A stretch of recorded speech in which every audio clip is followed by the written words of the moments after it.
94,9 FM Pro 1 Banten, kanal informasi dan inspirasi. Dan pendengar, kembali lagi di Branda Astacita ya. Di hari ini pendengar, di Senin 9 Februari 2026, dengan tema hari ini adalah benarkah tanah tak bersertifikat bisa diambil negara, dengan narasumber Dr. Taufik Rohman, Eskom MT, selaku Kepala Kantor Pertanahan Kota Serang. Dan beliau sudah bergabung pendengar bersama kami di studio Pro 1 RRI Banten. Kita sapa terlebih dahulu pendengar. Selamat pagi Bapak, Assalamualaikum. Selamat pagi Mbak Lela, waalaikumsalam warahmatullahi wabarakatuh. Kabar baik hari ini Pak? Alhamdulillah. Alhamdulillah baik ya Pak ya. Baik Pak, terkait untuk tema kita di pagi hari ini Pak, benarkah tanah tak bersertifikat ini bisa diambil negara? Seperti apa ini Pak tanggapan Bapak Pak? Baik, terima kasih. Selamat pagi para pendengar Pro 1 RRI Banten. Pertama, tentu kalau kita melihat pasal 33 Undang-Undang Dasar 1945, di sana sudah sangat jelas bahwa bumi dan air dan kekayaan yang terkandung di dalamnya dikuasai oleh negara dan digunakan untuk sebesar-besar kemakmuran rakyat. Oleh karena itu di situ kita bisa melihat bahwa memang negara punya kewenangan untuk melakukan pengaturan, kemudian mengurus, kemudian juga mengelola dan melakukan pengawasan. Tentu semangatnya adalah agar seluruh tanah-tanah di Indonesia itu sudah mempunyai alas hak. Dan alas hak yang diakui adalah hanya sertifikat. Baik. Jadi terkait dengan yang selama ini beredar di masyarakat, itu yang akan kita lakukan penyesuaian-penyesuaian. Berarti itu yang diambil negara itu tidak benar ya Pak? Tidak ya? benar. Tidak benar ya Jadi Pak? bagaimana negara akan mengambil, orang itu kan punya masyarakat. Gitu ya. Namun demikian nanti kita akan berbicara mengenai termasuk tanah terlantar. Baik Pak. Jadi pendengar itu adalah tidak benar begitu. Siap. Ya Pak ya. Baik Pak. Kalau apakah benar Pak secara hukum ini tadi tidak benar ya kalau yang tanah yang tidak bersertifikat ini otomatis diambil oleh negara seperti itu. Siap, ya Pak ya. Betul. Kemudian kalau posisi hukum pemilik tanah yang hanya memiliki ini Pak, girik letter C atau jual beli itu seperti apa Pak? Baik, jadi memang untuk di Indonesia ini kan hukum agraria kita mempunyai dualisme ya. Jadi ada hukum adat dan hukum barat. Di dalam UPS sendiri, Undang-Undang Nomor 5 Tahun 1960 itu di bagian kedua tentang konversi hak asing, itu di pasal 1 sampai 5 bahwa untuk sementara berlaku paling lama 20 tahun untuk yang asing. Ya. Kemudian untuk yang terkait dengan alas hak tadi, itu hanya dijadikan hanya sebagai penunjuk, ya penunjuk untuk pendaftaran tanah dengan menggunakan mekanisme pengakuan hak. Jadi nanti yang ada hanya sertifikat saja. Baik, berarti tidak ada lagi ya Pak ya Tidak untuk ada yang lagi, lirik dan lain sebagainya. betul. Ya, Itu Pak, sesuai ya? dengan PP 18 tahun 2021. Di sana di pasal 95 itu bahwa alat bukti tertulis hak barat itu dinyatakan tidak berlaku. Ya, kemudian yang pasal 96 itu alat bukti tertulis bekas milik adat itu wajib didaftarkan paling lambat 5 tahun setelah berlakunya PP 18 2021. Nah, karena PP ini diterbit di bulan Februari, sehingga di bulan Februari 2026 inilah batas akhir. Oh gitu. Ya, tetapi masyarakat tidak perlu khawatir terhadap GIRI, kemudian letter C dan sejenisnya, karena dokumen-dokumen tersebut masih bisa digunakan, bahkan memang akan digunakan sebagai penunjuk pada saat pendaftaran tanah. Baik, kalau untuk proses pengurusan sertifikatnya seperti apa ini Pak, yang pemilik girik dan lain sebagainya tadi? Ya, pertama nanti yang jelas membuat SPPF ya, surat. Yang pertama ada surat surat penguasaan fisik. Baik. Kemudian yang terpenting lagi adalah masyarakat juga harus betul-betul menguasai tanah tersebut. Ya, kemudian juga harus ada saksi, Saksi. 2 orang saksi, itu pun harus menggunakan orang terdekat dengan lingkungan tanah tersebut, bisa jadi Tetangga gitu ya Pak ya? tetangga atau mungkin tokoh masyarakat yang betul-betul memahami riwayat tanah dan riwayat kepemilikan tanah tersebut, sehingga nggak boleh sembarangan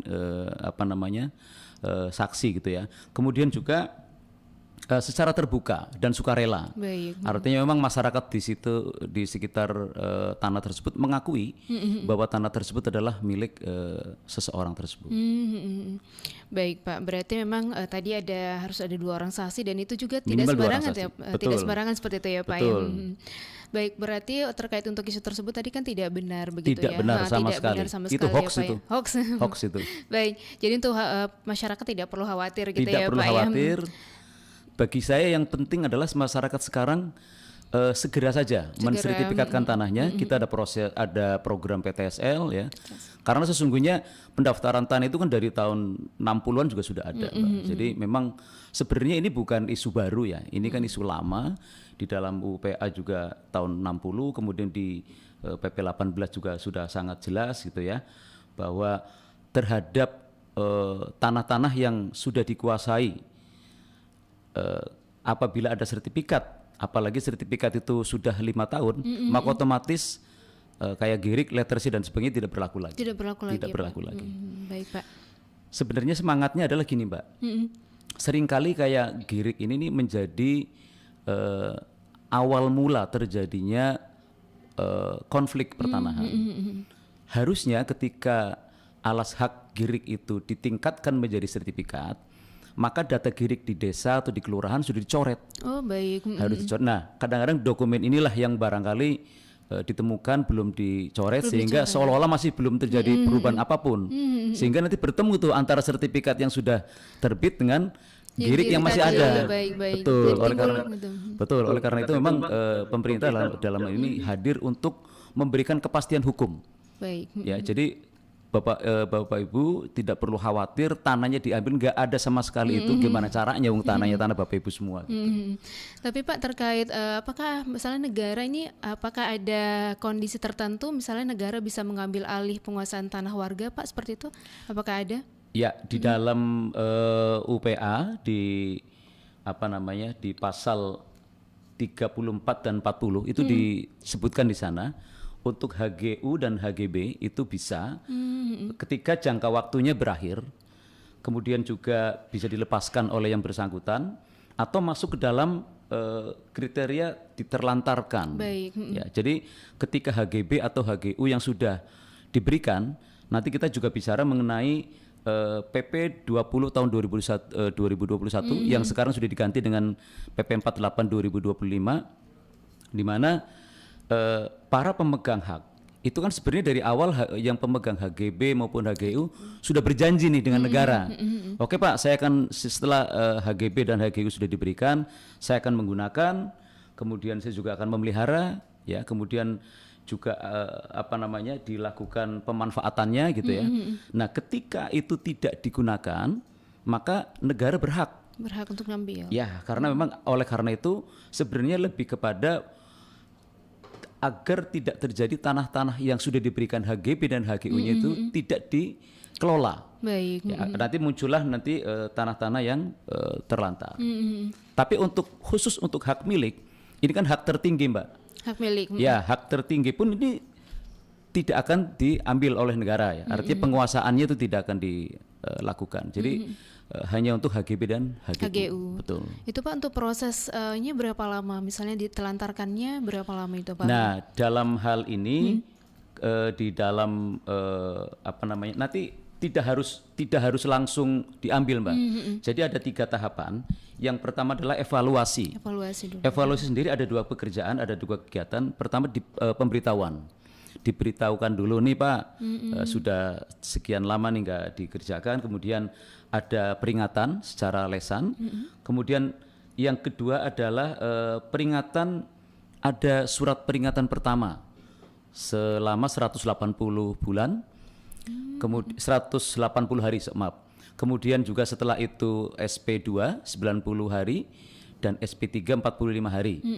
Ketika SP itu tidak diindahkan, maka selanjutnya adalah penetapan tanah tersebut menjadi tanah terlantar. Ya, nah, setelah tanah terlantar itu sudah ditetapkan, maka akan muncul hapusnya hak. Baik. Jadi hak itu akan dicabut. Kemudian juga putusnya hubungan hukum dan penegasan bahwa tanah negara yang diakui langsung diakui oleh negara. Baik. Gitu. Berarti memang tidak serta-merta langsung diambil gitu Enggak, ya Pak ya, tapi ada tahapan-tahapan yang harus tadi. dilalui. Jadi kita juga makanya para pemegang hak itu harusnya dari awal sudah betul-betul merencanakan. Ini tanah ini setelah diberikan oleh negara mau dibikin apa nih? Jangan sampai sudah diberikan tapi mereka tidak punya rencana, akhirnya malah menjadi tanah terlantar. Nanti ada istilah tecun, Mbak, tanah cadangan untuk negara. Baik. Mungkin itu bisa dijelaskan juga itu Pak, tanah cadangan untuk negara ya, tadi ya Pak. Tecun itu tanah yang sudah ditetapkan sebagai tanah terlantar yang pengelolaannya oleh negara, dan itu sebenarnya begini, bisa digunakan untuk kegiatan-kegiatan reforma agraria, kemudian juga untuk program strategi nasional, proyek strategi nasional, kemudian juga bisa untuk bank tanah dan cadangan tanah negara lainnya. Misalkan negara butuh tanah nih, karena investasi tanah kan sangat tinggi. Betul. Nah, oleh karena itu menggunakan tecun, tanah cadangan yang sudah ditetapkan menjadi tanah terlantar. Baik, berarti tadi ada tecun tanah cadangan untuk negara. Gitu ya Pak ya. Betul. Baik Pak, kemudian kalau terkait untuk sertifikasi dan resiko sengketa mungkin ya Pak ya. Kemudian sebenarnya apa ini Pak resiko terbesar jika masyarakat tidak segera mengsertifikatkan tanahnya Pak Taufik? Baik. Untuk tahun 2026 ini, maka segala bentuk girik, lettersi dan sebagainya harus segera disertifikatkan, karena memang itu yang sudah berlaku sesuai dengan PP 18. Ya, di PP 18 itu berlaku bahwa tahun 2026 ini seluruh alas hak yang diakui adalah sertifikat. Ya, oleh karena itu bagi Bapak Ibu silahkan ke kantor pertanahan terdekat untuk mengurus sertifikatnya. Ya, kalau kan nanti di dalam UPS sendiri sudah dijelaskan di pasal 19 bahwa pendaftaran tanah itu ada tiga. Pertama adalah pengukuran, kemudian perpetaan dan pembukuan tanah. Nanti diterbitkan sertifikatnya. Kenapa sih tanah itu perlu disertifikatkan? Baik. Pertama adalah untuk kepastian hukum. Jangankan dengan tetangga, dengan keluarga saja. Ya, kita sering sekali melihat berita-berita bahwa terjadi konflik tanah terkait dengan kepemilikan.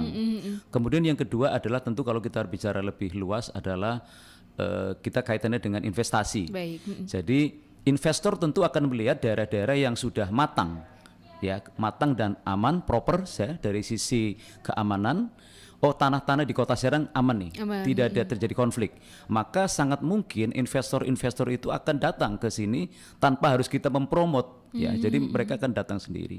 Dan tentu yang ketiga adalah terkait dengan Gini ratio.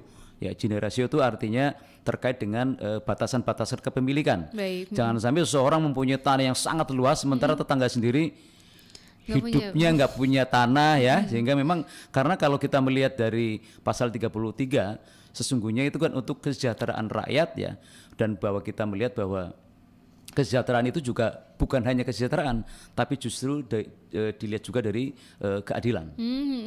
Itu yang ditekankan dari disitulah fakta bukti nyata bahwa negara hadir, ya, untuk memberikan perlindungan hukum terhadap hak-hak masyarakat. Baik Pak, berarti tadi ada tiga ya Pak ya, kenapa ini masyarakat harus mensertifikatkan tanahnya begitu. Yang pertama dipastikan kepastian hukum seperti itu ya Pak ya, kemudian ada investasi juga, kemudian ada generasio begitu ya Pak ya. Jangan sampai yang satu punya tanah yang luas gitu ya Pak ya, yang satu lagi malah tidak punya gitu ya Pak ya. Baik Pak, kemudian Pak kalau misalnya ini kan biasa juga terjadi sengketa kalau terkait tanah nih ya Pak ya. Mungkin jika terjadi sengketa ini Pak, dokumen apa saja Pak yang bisa menjadi alat bukti ini Pak? Kalau begini, kalau sengketanya itu kedua belah pihak punya alas hak. Pertama yang kita lakukan adalah menawarkan untuk melakukan mediasi dulu. Ya, kalau mediasi itu bisa ketemu di situ ya, karena BPN memang posisi di tengah. Kita tidak boleh memihak salah satu pihak manapun. Tetapi sekiranya memang upaya mediasi itu gagal, maka upaya yang selanjutnya adalah melalui mekanisme pengadilan. Baik. Nanti biarkanlah hasil keputusan pengadilan yang sudah inkrah itulah yang akan dilakukan oleh yang akan dilaksanakan BPN.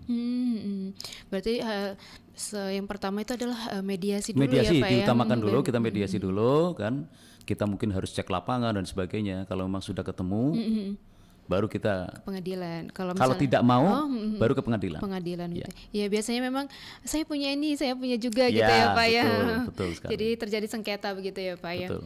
Baik Pak, kemudian kalau terkait untuk peran dari BPN sendiri nih Ya. Pak, seperti apa ini Pak dalam mendorong sertifikasi tanah masyarakat seperti apa ini Pak? Ya, kami sudah jadi terkait dengan pasal 19 tadi UPA yang terakhir yang sedang kita lakukan adalah mulai dari tahun 2017 kita ada program namanya PTSL, pendaftaran tanah sistematis lengkap.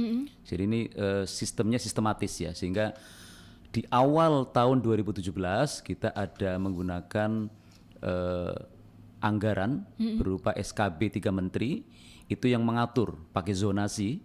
Ya, zonasinya kita masuk ke zona 5 di mana PTSL adalah program pensertifikatan gratis.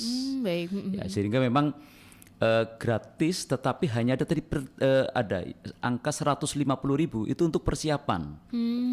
Pertama untuk pengadaan patok, kemudian yang kedua adalah untuk pengumpulan data-data yuridis seperti KTP, KK dan sebagainya. Kemudian materai, dan yang ketiga adalah transport petugas kelurahan. Baik. Dari kantor, ini juga diatur Mbak, jadi nggak sekadar transport, jadi diaturnya dari mana? Dari kantor kelurahan ke kantor BPN. Baik. Yaitu 150.000, di luar itu tidak ada.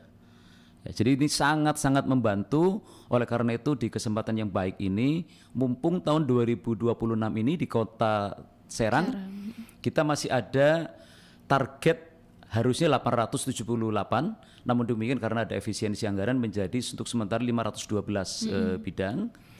Nah, kemudian karena memang kami di tahun 2024 sudah masuk menjadi kota lengkap, sehingga memang anggaran yang ada hanya untuk SHT. Jadi untuk pengukuran kita bisa menggunakan K3 atau menggunakan anggaran resmi dari masyarakat.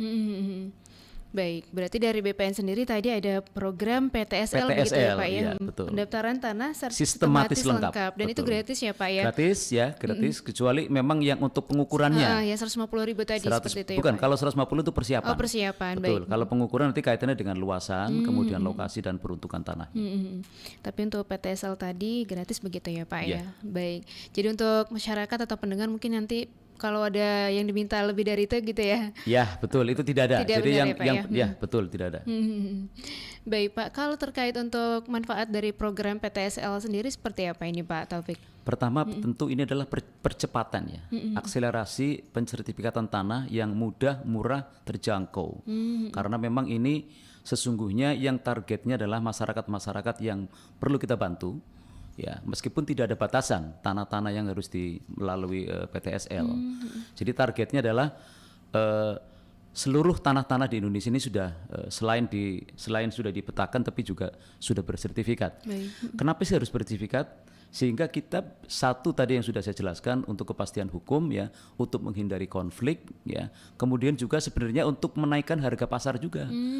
Karena seseorang yang akan membeli tanah tentu memilih yang sudah bersertifikat. Baik, betul. Daripada belum Pak, tanahnya udah sertifikat belum. Wah, saya nggak jadi deh.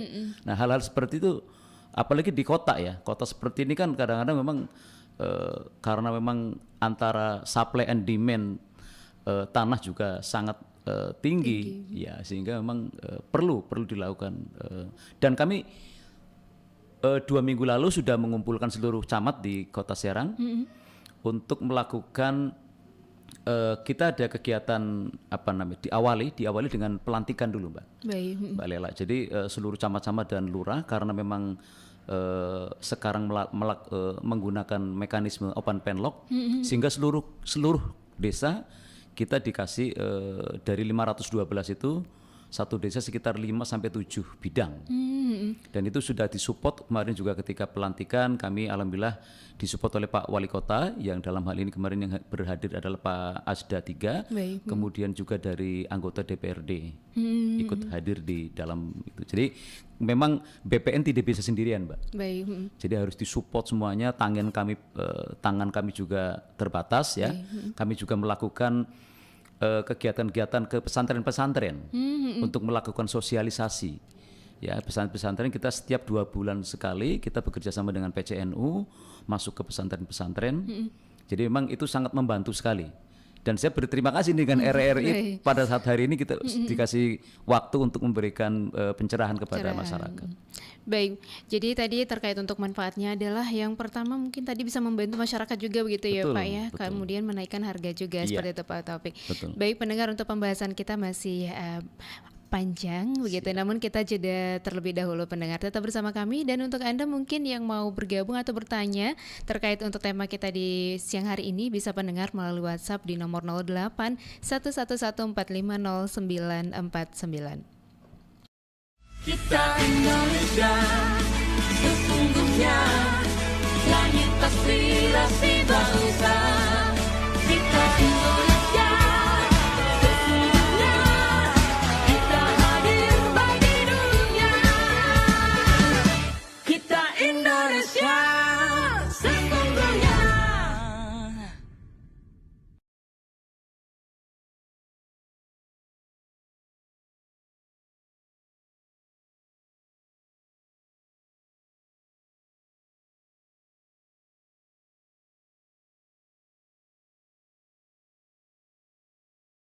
Kita Indonesia, sesungguhnya langit aspirasi bangsa.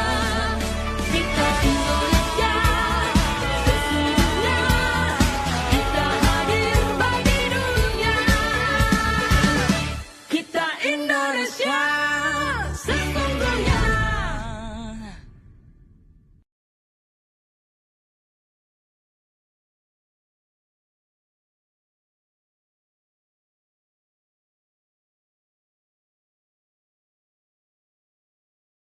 Kita Indonesia, sesungguhnya langit aspirasi bangsa.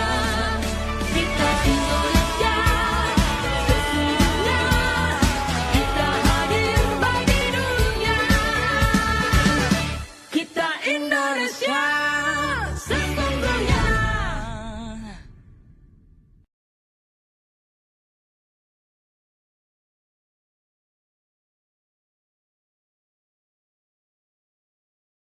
Kita Indonesia, sesungguhnya langit aspirasi bangsa. Kita Indonesia, sesungguhnya kita hadir bagi dunia. Kita Indonesia, sesungguhnya.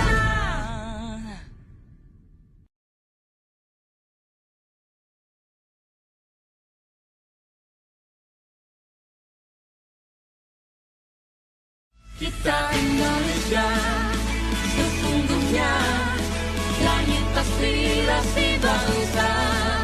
Kita Indonesia, sesungguhnya kita hadir bagi dunia.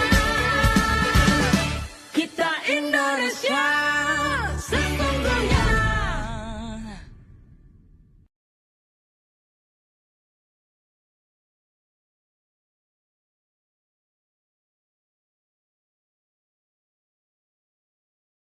Kita Indonesia, sesungguhnya langit aspirasi bangsa. Kita Indonesia, sesungguhnya kita hadir bagi dunia. Kita Indonesia, sesungguhnya.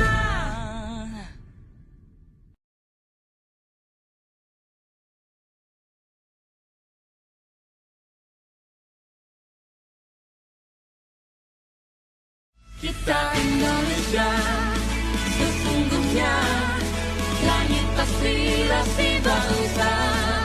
Kita Indonesia, sesungguhnya kita hadir bagi dunia. Kita Indonesia, sesungguhnya.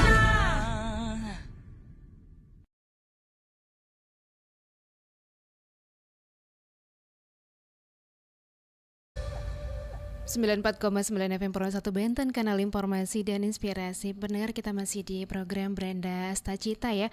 Dengan tema adalah benarkah tanah tak bersertifikat bisa diambil negara? Dengan narasumber Bapak Dr. Taufik Rohman Eskom MT selaku Kepala Kantor Pertanahan Kota Serang. Dan tadi kita sudah banyak membahas terkait untuk pertanahan pendengar. Dan ini sudah ada yang masuk dari pendengar ini Pak. Bertanya dari nomor 08380539 sekian terkait PTSL tadi Pak. Assalamualaikum Pak, apakah PTSL ini masih bisa saya mengajukan daftar kemana? Syaratnya apa saja dan apakah benar-benar free? Saya orang tidak mampu, itu pesannya Pak. Bisa dijawab mungkin Pak atau ditanggapi Pak. Baik Ibu, untuk target 2026 kami 878 itu karena ada efisiensi jadi hanya 512. Ibu bisa nanya ke lurah. Baik. Lurah, Pak Lurah ya, karena memang kemarin sengaja kami kumpulkan semuanya, camat dan lurah. Kemudian memang Pak Lurah itu nanti akan mendata. Ya, bahwa ibu-ibu yang mau mensertifikatkan, bagaimana kalau misalkan sudah penuh kuotanya. Nah, nanti kita ya ini bukan PHP ya, jadi memang kita sih masih ada slot ya, tapi mungkin kita masih menunggu. Jadi Bapak Ibu, anggaran itu demikian ya, jadi sifat anggaran itu kan kalau memang lagi dibutuhkan negara nih anggarannya, sementara di hold dulu ya, di skip dulu. Nah apakah nanti yang 300 sekian akan dibuka, kita biasanya di tengah tahun. Tapi saran saya Ibu langsung menyampaikan aja ke Pak Lurah agar istilahnya kayak daftar list gitu ya, waiting list aja betul, apakah nanti bisa disertakan atau tidak. Syaratnya gampang aja, Bapak Ibu tinggal nanti ada satgas Bu, satuan tugas dari kelurahan juga ada, KTP, KK, kemudian juga ada surat pernyataan tidak sengketa dan tanah tersebut bukan aset. Udah sementara itu aja dulu. Diserahkan ke Pak Lurah atau di Satgas. Baik, jadi bisa langsung daftar atau datang ke Lurah seperti itu ya Pak kelurahan. ya? Atau ke BPN nggak apa-apa. Ke BPN juga boleh. Siap. Baik. Tadi syaratnya juga sangat mudah ya Pak ya, Sangat ada mudah KTP, KK dan pernyataan tidak sengketa seperti itu ya Pak ya. Ada SPPF tadi ya, surat pernyataan penguasaan fisik. Baik, ini memang tidak disantumkan ini Pak namanya ya, tapi nggak mudah-mudahan menjawab begitu ya. Untuk yang sudah bertanya terkait tadi PTSL-nya apakah masih bisa mengajukan gitu ya. Bisa datang ke lurah, ke kantor lurah atau ke BPN, atau ke BPN langsung juga boleh. Betul. Baik, semoga menjawab ya. Dan tadi free ya Pak ya, gratis ya Pak ya. Iya, kecuali kalau untuk tahun ini kan ada pengukuran ya. Pengukuran.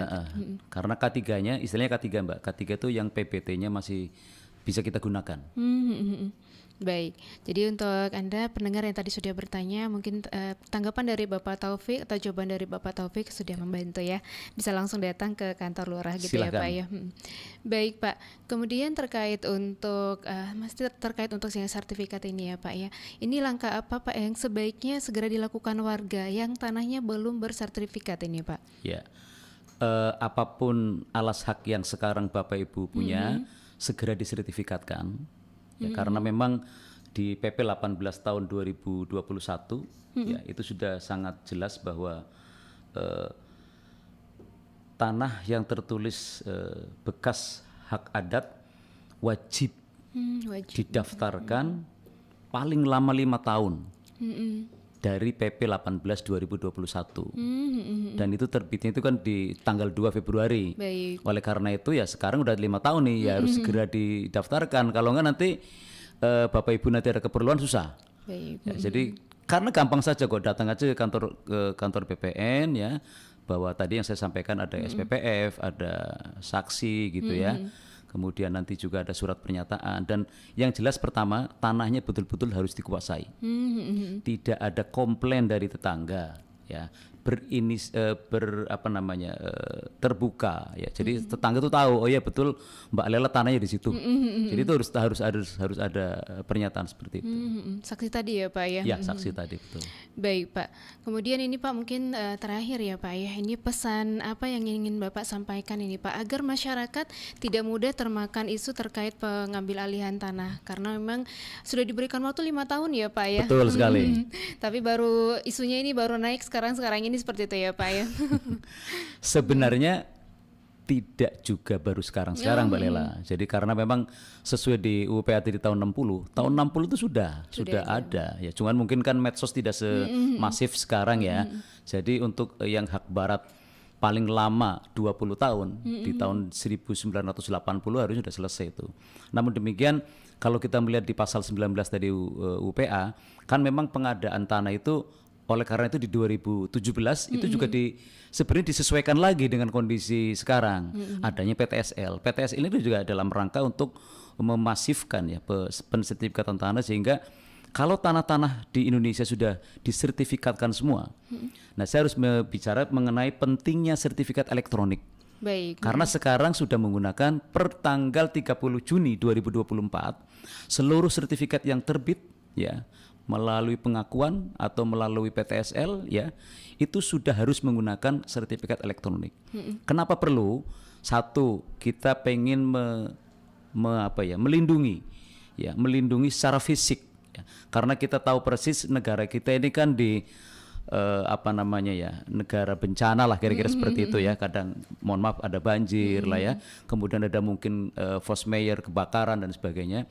Dengan menggunakan sertifikat elektronik maka hal itu bisa sangat mungkin terlindungi gitu ya. Kemudian yang kedua, sertifikat elektronik ini tetap juga ada fisik lembarannya. Baik. Jadi bukan kayak gimana nih, ada satu lembar dan itu yang muncul hanya NIBEL ya, NIB elektronik. Baik. Di sana orang hampir tidak mungkin melakukan modifikasi ya atau manipulasi data. Sangat tidak mungkin ya, karena memang satu menggunakan paper secure, kemudian kita juga tidak perlu khawatir, server kita juga sangat bagus di Pusdatin. Jadi yang mengelola sertifikat elektronik Pusdatin, Mbak.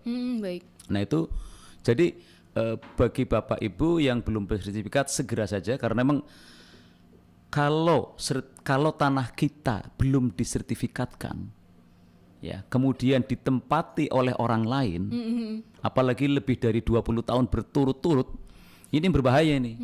Bisa saja diakui. Kenapa?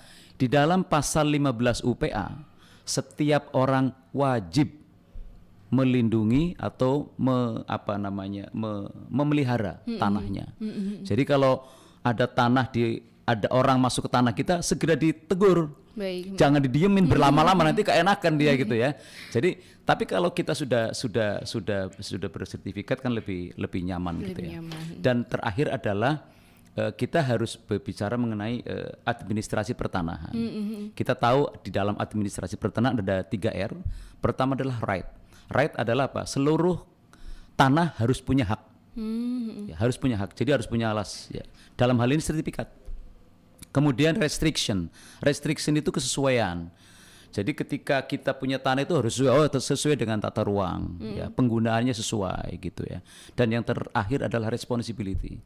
Jadi kita harus bertanggung jawab terhadap tanah yang kita gunakan. Jadi tidak menyalahgunakan gitu ya. Jadi 3R tadi betul-betul terlaksana, maka akan timbul tertib administrasi pertanahan. Itu harapan kita tuh itu. Baik Pak. Berarti memang masyarakat yang belum tanahnya belum disertifikat wajib ya Pak ya? Wajib. Disertifikat aja. Gampang aja kok. Gampang ya persyaratannya ya Pak ya. Dan tadi juga sekarang sudah ada sertifikat elektronik ya Pak ya, betul. Dan datanya juga terjamin. Tadi sangat terjamin. Jauh sekali dengan yang analog, Mbak. Jadi sekarang ini prosesnya juga cepat ya, kemudian juga lebih aman tadi. Beda koma, beda titik dan sebagainya juga pasti akan cepat sekali. Kalau yang fisik itu kan rentan ya. Rentan adanya entah itu dicoret-coret, entah itu kebakar, entah itu basah gitu ya. Kalau yang elektronik ini katakan fisiknya tadi katakan basah, masih bisa dilakukan pencetakan ulang tanpa ada perubahan data apapun. Jadi masih ada backup-annya ya Pak ya kalau Betul. rusak ya Pak Nah, ya. terhadap data-data kita juga perlu melakukan pemutakhiran data. Baik. Ya, sehingga kalau Bapak Ibu punya data-data lama, silahkan datang ke kantor kami untuk melakukan pemutakhiran data untuk database pertanahan kita. Baik Pak, mungkin ada lagi yang disampaikan atau seperti apa Pak Taufik? Saya rasa itu ya. Jadi yang penting pertama tadi pertanyaan awal kita berbicara adalah tidak ada berita yang mengatakan bahwa tanah diambil oleh negara itu bohong. Itu hoax ya Itu Pak hoax ya? itu. Pastikan hoax ya. Betul, karena justru negara hadir untuk melindungi hak-hak masyarakat melalui seperti tadi yang saya sampaikan, jangan sampai ada penguasaan tanah oleh yang orang tertentu ya, katakan konglomerasi atau gimana. Nah, tetapi sementara di masyarakat sendiri tidak mempunyai yang Gini rasio tadi. Baik Pak. Dan ini mungkin tambahan ya Pak ya, karena hari ini kita sedang memperingati Hari Pers Nasional ini Pak yang ke-79. Ini bagaimana Bapak terkait tanggapan Bapak nih Pak terkait peran pers mungkin saat ini seperti apa Pak? Baik, pertama saya mengucapkan hari ulang tahun pers yang ke-79 pada hari ini. Semoga pers semakin jaya, semakin baik, semakin mencerdaskan masyarakat karena BPN sendiri sangat membutuhkan pers. Ya, pers adalah sebagai kepanjangan tangan kami untuk bisa menyentuh di titik-titik masyarakat di belahan bumi manapun agar informasi yang diterima oleh masyarakat adalah benar, utuh. Apabila masyarakat mendapatkan informasi yang membingungkan, silakan Bapak Ibu masyarakat langsung datang ke kantor pertanahan atau BPN terdekat untuk mendapatkan informasi yang sesungguhnya. Baik Pak, terima kasih Pak Taufik ya. Sama-sama, sudah Mbak Lela. banyak sekali memberikan informasi terkait Siap. untuk pertanahan ini Terima ya Pak kasih, ya. Mbak Lela. Semoga apa yang sudah kita bicarakan ini bermanfaat untuk masyarakat, khususnya pendengar Prosat RRI Banten Pak. Ya, sama-sama Mbak Lela. Baik Pak, terima kasih Pak, selamat siang dan Selamat siang. beraktivitas kembali Pak. Terima kasih Mbak. Dan pendengar, demikian untuk Brenda Astacita kita di hari ini dengan tema benarkah tanah tak bersertifikat bisa diambil negara, dengan narasumber adalah Bapak Dr. Taufik Rohman, Eskom MT, selaku Kepala Kantor Pertanahan Kota Serang pendengar. Dan sesaat lagi di pukul 11 waktu Indonesia Barat, kami mengajak Anda pendengar untuk menyimak dinamika olahraga yang akan disiarkan langsung oleh RRI Programa 3 Siaran Sentral dari Jakarta. Tetap bersama kami pendengar di Pro 1 RRI Banten, kanal informasi dan inspirasi. Kita Indonesia, sesungguhnya langit aspirasi bangsa.